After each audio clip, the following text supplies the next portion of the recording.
Mucho a Gilberto Guevara Niebla que acepte esta conversación sobre este reciente libro que él coordina. Gilberto, déjame hacerte la primera pregunta. Muchas gracias por estar con nosotros. Muy buenas noches. Para ti, Gracias.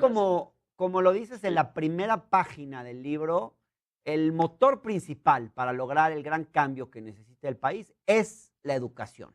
Entiendo Así que es. por esa razón aceptaste sumarte al gobierno y ser subsecretario de educación. Sin embargo, creo que, pues más bien no creo que haya evidencias de que el proyecto de la 4T desde el principio, digamos, realmente le hubiese dado la suficiente relevancia al tema educativo. En algún momento, digamos, no sé si te pareció eso, pero honestamente, a mí no me parece que la educación haya sido central en la campaña de 2018, al menos no en el tema de la calidad educativa, que entiendo que es uno de los que a ti te preocupan y te interesan. ¿Por qué entonces te sumaste a este gobierno? Y te pregunto si no albergaste una falsa ilusión donde no había elementos objetivos para ilusionarse. Este, yo creo que el discurso más potente del Andrés Manuel López Obrador es el que se refiere a la justicia social. Eh, y eso fue poderoso, atractivo para mucha gente, incluso para mí. Eh, yo he militado en las filas de izquierda, en la izquierda democrática, este, durante toda mi vida adulta y la justicia social es un valor, es un objetivo pues que perseguimos quienes nos ubicamos en esta posición. Ujú. Eh, y cuando yo entré a colaborar con el equipo de Andrés Manuel, yo pensaba que efectivamente había en el marco de ese proyecto justiciero, habría un poderoso proyecto de educación, toda vez que el desarrollo nacional solo es concebible como principalmente como desarrollo de los seres humanos, de Sí. la población, desarrollo. Déjame detenerte ahí, Gilberto, porque Sí, a ver, AMLO siempre fue un crítico de la reforma educativa de Peña Nieto. Tú, de en acuerdo. cambio, fuiste un defensor de la reforma educativa de Sí, Peña Nieto. Si acaso en el libro criticas la forma en que se comunicó a los maestros, pero ¿por qué te sumaste a un gobierno donde quien lo encabezaba, su lema constante fue revertir la mal llamada reforma educativa, si tú, no, si tú compartías los elementos centrales de aquella reforma de Peña? cuando yo entré a colaborar con el equipo del presidente meses antes de que tomara posesión. Y efectivamente había un discurso muy fuerte en contra de la reforma educativa, Ajá. pero lo que se espera que sea razonable en la conducta de un gobierno es que al echar abajo una reforma, pues lo que debe hacer primero que nada es evaluarla, diagnosticarla y extraer de ahí los elementos positivos y rechazar los negativos. Pero eso no ¿No? fue lo que prometió hacer el Había, presidente. eh, Él no, prometió no, echarla no, abajo. no, no, no, no, pero en el marco de un Estado democrático, eso es lo que se tiene que hacer. Es decir, eh, eh, eh, eh, la democracia debe tener, y además nuestra condición de país pobre, eh, en desarrollo, no puede darse el lujo de saltarse las trancas. Y yo pensaba además que el gobierno de López Obrador sería un gobierno plural en su integración. Cuando López Obrador dijo su discurso de toma de posesión, mi expectativa principal estaba eh, en que el presidente iba a declarar: yo represento a todos los mexicanos. Ese era, yo me esperé todo el tiempo que el presidente dijera eso. Es decir, que no se definiera a sí mismo como presidente de un partido político, de una fracción de la población mexicana, sino de todos los mexicanos. Bueno, tengo que decir que en ese momento el discurso me decepcionó, aunque hubo algunas frases prometedoras. Cuando empecé a trabajar con el equipo de educación, me di cuenta que la educación estaba siendo castigada brutalmente, primero, por las finanzas. La primera petición, yo la menciono en el libro, que se nos hizo al grupo técnico de educación, era que suprimiéramos el 50% de los programas educativos. Sí, todo eso está en el libro que la gente Sí, puede leer. Gilberto, perdona que te interrumpa.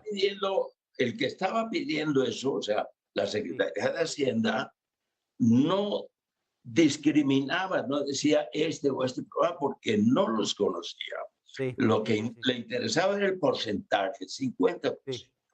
Eso está explicado en el libro. Eso está explicado en el libro. La gente lo puede consultar. Ahora, te quiero preguntar, porque tú dices que tuviste un fuerte diferendo con el secretario Esteban Moctezuma respecto al método para elaborar un nuevo proyecto educativo. ¿Es esa la Así razón es. por la cual te marchaste del gobierno, Gilberto? Básicamente, sí. Cuéntanos, ¿cuál fue el diferendo? Bueno, había en el equipo de Esteban Moctezuma, debo decirlo con un poco brutalmente, pero no puede decirse de otra manera.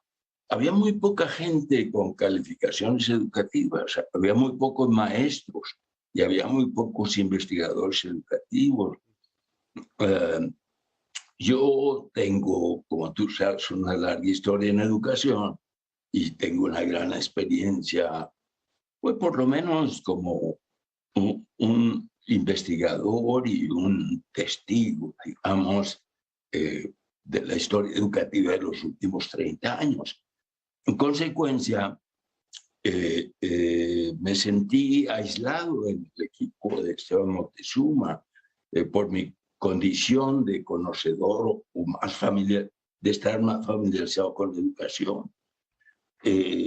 Cada vez que se discutía algo, pues yo me veía obligado, para actuar honestamente, de criticar y Sí. criticar de manera sincera, abierta.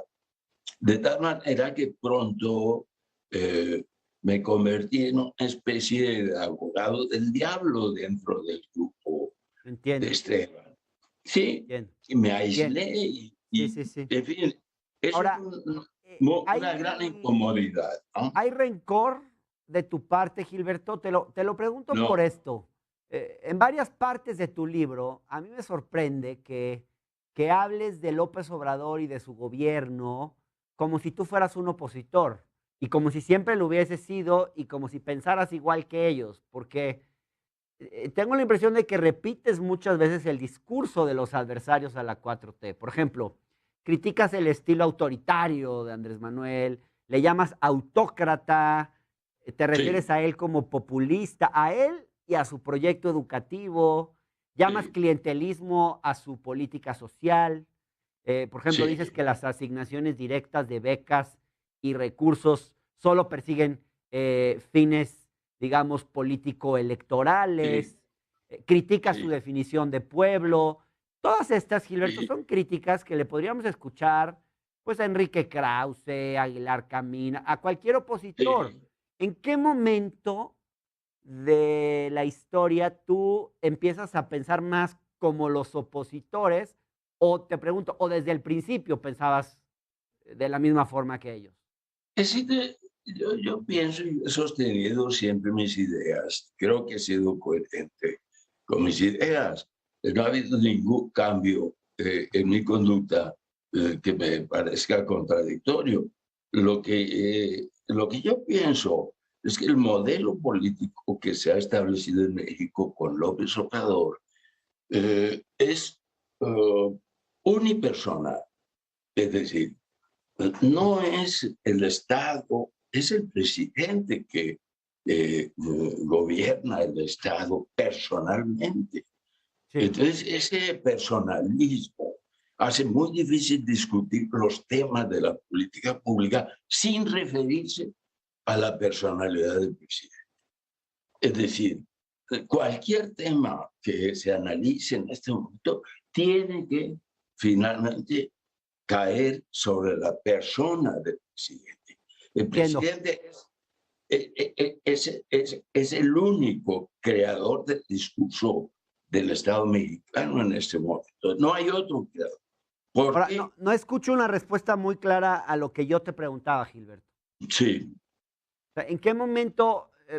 Porque sí tengo la impresión de que asumes el discurso de los opositores, pero tú fuiste parte de este gobierno, tú eras parte de la 4T. ¿Siempre pensaste igual que los opositores? No. Es decir, no es que yo tenga una actitud partidaria, facciosa. Lo que yo estoy tratando de hacer es analizar la educación en función del interés nacional. El desarrollo nacional es inconcebible si no se pone en primer lugar la educación. Bueno, este gobierno no puso en primer lugar la educación, al contrario, la arrinconó, la abandonó.